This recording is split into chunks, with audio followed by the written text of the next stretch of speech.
Begitu kita ada sesuatu anxiety, kecemasan itu, perut kita tuh kan langsung kayak ya, kalau begitu cari sesuatu yang manis, itu kan selalu ada berhubungan sama yang dopamin ya.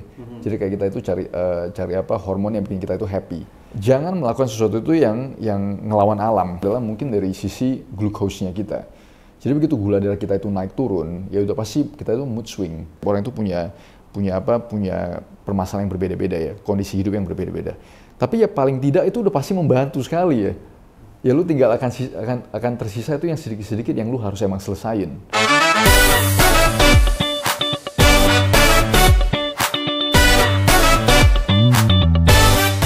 Kok kita hari ini mau ngomongin tentang kesehatan mental. Oke, jadi sebenarnya ini pertanyaan umum sih kok. Yep. Oke, sebenarnya tuh ada nggak sih hubungan antara pola makan sama kesehatan secara umum? Kesehatan mental ya? Iya. Oh sangat-sangat ada. Jadi banyak orang yang nggak sadar ya. Ini sih yang selalu gue mau ngomongin ya. Badan kita ini nggak kepisah kan.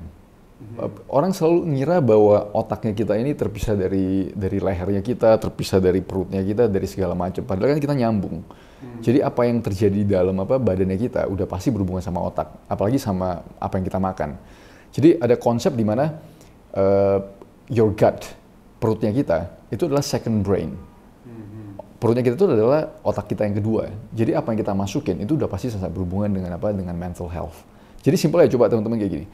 Kalau lu itu lagi nervous, lu lagi mau bikin presentasi lah apa segala, itu perut lu tuh kan gak enak ya. Maksudnya kayak ya itu contoh tanda-tanda, maksudnya kita itu semua itu begitu kita ada sesuatu anxiety, kecemasan itu, perut kita tuh kan langsung kayak itu pasti ada hubungan sekali dengan apa yang kita makan. Jadi kalau kita ngelihat research-nya juga udah sangat jelas. Contohnya simple.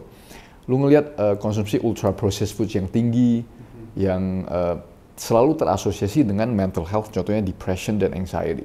Berarti yang pasti kalau kita makan yang nggak benar secara kesehatan, apalagi kesehatan mental tuh pasti secara itu nggak benar juga. Udah ya? pasti berpengaruh, sudah pasti. Dan kesehatan metabolik kita udah pasti berhubungan dengan kesehatan mental ya. Oke, sama mau nanya nih kok. Kadang kan kalau misalnya tuh kita orang-orang tuh ya, aduh moodnya lagi nggak bagus nih, mana carinya yang manis. Betul. Sama cari yang coklat atau nggak apa yang mungkin abis mereka makan sebentar tuh naikin mood mereka tuh kayak gitu-gitu. Ya. Nah, menurut kau pendapat kau gimana? Ya itu kecanduan sih. Maksudnya ya kalau begitu cari sesuatu yang manis, itu kan selalu ada berhubungan sama yang dopamin ya. Jadi kayak kita itu cari apa hormon yang bikin kita itu happy. Jadi begitu kita itu asal kita ada sesuatu itu kita nyari yang manis, itu kan makin di reinforce. Begitu lu ada sesuatu, lu ada masalah, lu selalu nyarinya yang manis. Lu mereinforce kecanduan itu sih. Jadi memang harus kalau, itu ada hubungannya. okay. Ya. Terus kenapa kalau misalnya makanan, kalau kita makan yang nggak benar, jadinya kan secara kesehatan mental kita udah terganggu nih. Yap.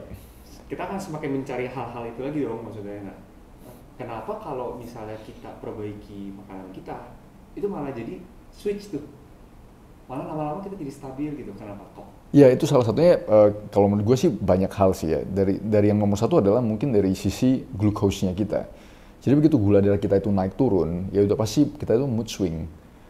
Ya, itu udah pasti. Dan contohnya kayak gini ya, simple. Kalau misalnya kita makan sesuatu yang tinggi gula, maksudnya high sugar, tiba-tiba kita crash, ini kita jadi moody sekali ya. Begitu kita baseline gula kita di sini, tiba-tiba kita makan sesuatu yang manis, crash, terus di bawah level gulanya kita, itu bikin kita langsung moodnya gak enak. Itu kelihatan sekali. Terus kita jadi lapar, kita jadi moody dan segala macam. Itu nomor satu. Jadi sangat berpengaruh ya makanan. Sangat berpengaruh. Jadi kalau begitu teman udah mulai bisa makan yang benar dan segala macam stabil, emosi lu pasti akan lebih stabil. Emosi lu lebih stabil, lu mental clarity, lu bisa mikir lebih clear, lu nggak semua itu lebih terkontrol sih.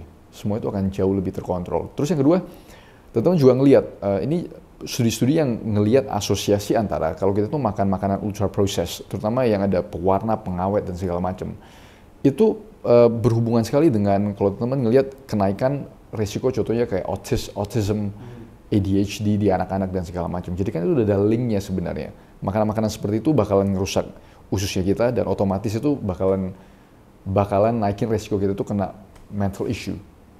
Yeah. Jadi sebenarnya tuh secara nggak sadar sebenarnya kita terindikasi tuh udah kena mental health gara-gara apa yang kita makan sebenarnya. Betul sekali. Yep. Oke. Kalau misalnya ini kita ngomongin soal nutrisi ya, maksudnya kita ngomongin nutrisi. Nah, dari sisi vitamin, menurut Koko dari omega 3, vitamin B, magnesium dan lain-lain itu sebenarnya itu membantu untuk menjaga kesehatan mental kita nggak? Oh sangat-sangat.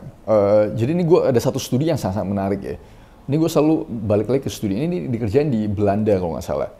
Jadi di anak-anak muda yang masuk penjara dibagi dua kelompok.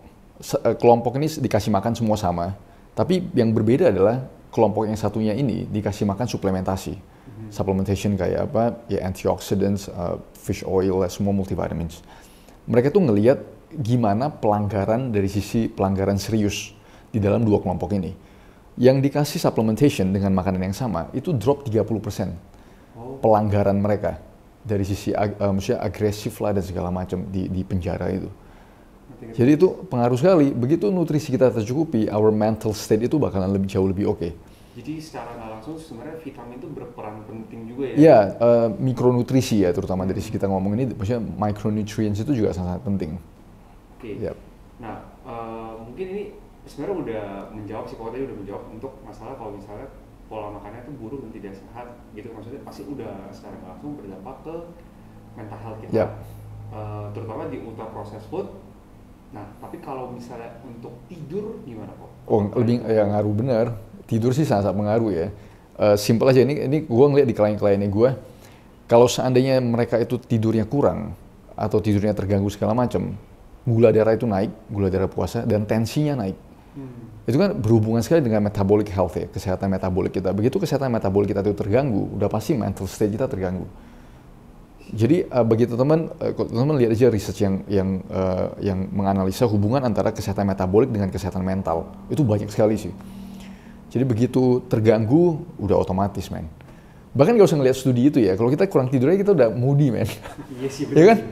Kita nggak usah ngeliat studi-studi, begitu lu kurang tidur aja, lu bangunnya udah kayaknya pengen maksudnya kesel gitu loh. Maksudnya udah kayaknya nggak nyaman sepanjang hari kan. Oke, kalau jam tidur kok misalnya, kan orang suka berpikir, oke yang penting gue tidur 8 jam aja nih untuk cukupnya. Kita kesampingan dulu untuk yang shift malam ya maksudnya.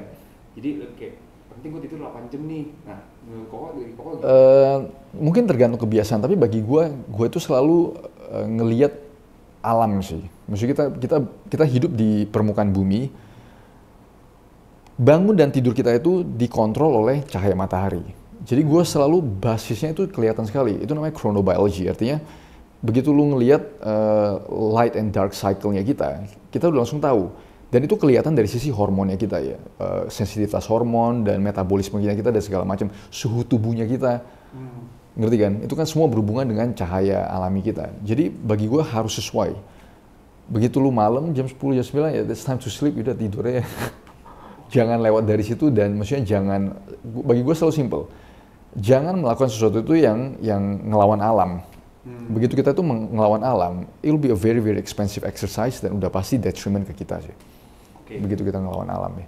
Kalau dari sisi, kita balik ke sisi makanan ya kok. Yep. Nah, kita tadi udah ngomong, kita udah tahu ultra processed food, high sugar itu bakal merusak mental health kita. Yeah. Nah, kalau dari Koko rekomendasi makanan yang baik itu seperti apa? Lagi-lagi untuk menjaga kesehatan mental kita. Nomor satu itu begitu kita mau jaga kesehatan mental, udah pasti kita harus jaga kesehatan metabolik kita, karena itu kan satu ya. Ya lagi-lagi simple, lu makan real food, lu jangan pergi makan semua yang paket-paketan dengan semua segala macam pewarna, pengawet, tepung dan semua zat additives. Makan aja real food gitu loh, makan aja daging yang benar, ikan yang benar, sapi yang benar, ayam yang maksudnya betul-betul real gitu loh. Itu jadiin yang utama 50%, I think oke, kalau bagi lu orang yang di atas 50% terlalu ekstrim, keep it aja 50% di dalam piring lu, sisanya serat-seratan. Kalau lu mau makan serat, sayur, buah jangan terlalu manis. Udah that's it aja, itu menjadikan kita dapat the best of both worlds. Kita dapat dunia yang balance gitu loh. Protein hewani sama serat-serat dari tanaman. Dan kalau lu mau makan nasi segala macam, keep it minimum, maksudnya jaga aja 2-3 sendok. Udah, lu makannya seperti itu pagi, siang, malam. Gue yakin itu bakal transformative ya. Itu lu orang itu bakalan ngerasain bedanya itu kayak gimana. Sehat secara fisik dan juga mental. Sehat dari fisik, mental, kesehatan kulit terperbaiki, gigi lu jadi bagus, maksudnya oral health jadi oke, everything will be better. Oke. Thank you kok. Mungkin terakhir boleh kok rekap untuk semua. Jadi kalau terutama bagi teman-teman yang mungkin sekarang lagi mengalami kesehatan mental health, Jadi ya selain mungkin kalau saya asumsi 80% itu ya dari makan, 20% dari olahraga ya. Yeah. Gitu. Oke, Yep. mungkin boleh kok rangkum. Bagi gue sih simple ya. Kita selalu ngelihat ini tendensinya kita selalu ngelihat bahwa badan kita ini selalu terpisah. Somehow kita itu kayak diajarin bahwa kita ini punya sekat-sekat, padahal kan enggak ya. Badan kita ini nyambung dengan leher, nyambung ke kepalanya kita. Jadi begitu badan kita itu sistemik secara badan kita sehat, mental kita itu pasti sehat. Tentu pasti pernah dengar ya, jiwa yang sehat itu tinggal di badan yang sehat. Itu it's real, itulah kenyataannya. Begitu badan kita jaga badan kita sehat dari sisi pola makan, kita olahraga yang rutin, supplementation correctly, kita tidur yang cukup dan segala macam. Mental health kita itu mau tidak mau akan membaik. Pasti. Walaupun kalau bagi teman-teman yang punya tekanan keluarga, sosial dan segala macam, kita nggak tahu. Setiap orang itu punya permasalahan yang berbeda-beda ya, kondisi hidup yang berbeda-beda. Tapi ya paling tidak itu udah pasti membantu sekali ya. Ya lu tinggal akan tersisa itu yang sedikit-sedikit yang lu harus emang selesain. Tapi ya at least secara mayoritas badan kita itu udah fit duluan. Semoga bermanfaat people.